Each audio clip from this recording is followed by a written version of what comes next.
రాష్ట్రంలోని ఎన్డీఏ కూటమి ప్రభుత్వం ఎన్నికల సమయంలో చేసిన వాగ్దానాలను అమలు చేయాలని బీసీ సంక్షేమ సంఘం నాయకులు డిమాండ్ చేశారు. బీసీల అసలు జనాభా మేరకు రిజర్వేషన్లను ఏబీసీడీ వర్గాలుగా వర్గీకరించి చట్టబద్దంగా అమలు చేసే విధంగా చర్యలు తీసుకోవాలని ఈ రోజు వారు జిల్లా కలెక్టర్కు వినతి పత్రం అందించారు. ఈ సందర్భంగా సంఘ నాయకులు ప్రభుత్వమే ప్రకటించిన 33% శాసనసభ రిజర్వేషన్లు, 34% స్థానిక సంస్థల రిజర్వేషన్లు అమలు కావాలంటే ముందుగా కులగణన నిర్వహించడం తప్పనిసరి అని తెలిపారు. కులగణన ద్వారా నిజమైన బీసీ జనాభా వెలుగులోకి వస్తుందని, దాని ఆధారంగా రిజర్వేషన్లు కేటాయిస్తేనే సామాజిక న్యాయం సాధ్యమవుతుందని చెప్పారు.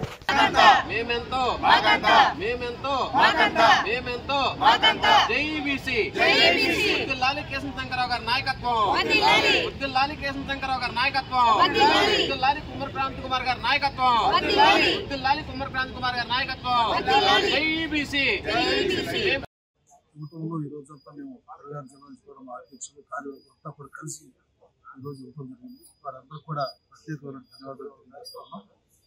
మరి ఈరోజు గుంటూరు కలెక్టరేట్లో మరి ఈరోజు కూడా మేము కూడా కలిసి అన్ని విషయాలు కూడా తెలియజేశాం. ఎందుకంటే గత 3 దఫాల నుంచి కూడా మాకు తీవ్రమైన అన్యాయం జరుగుతూ ఉంది.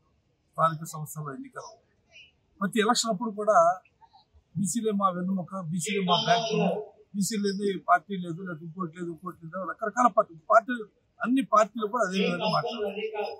కానీ ఎన్నికలు అయిపోయిన తర్వాత బీసీ సమస్యల పట్ల ఎవరు కూడా మాట్లాడకపోవటం అనేది చాలా దురదృష్టకరం, చాలా బాధాకరమైన అంశం.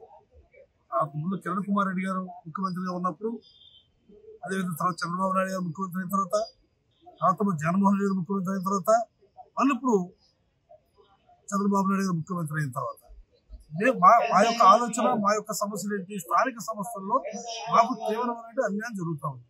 ఈ అన్యాయం జరగకుండా అరికట్టమని అంటున్నాం. అంటే రాజ్యాంగబద్ధంగా మాకు సంక్రమించిన హక్కులే తప్ప మేము ప్రత్యేకంగా అడిగినటువంటి ఏం కాదు.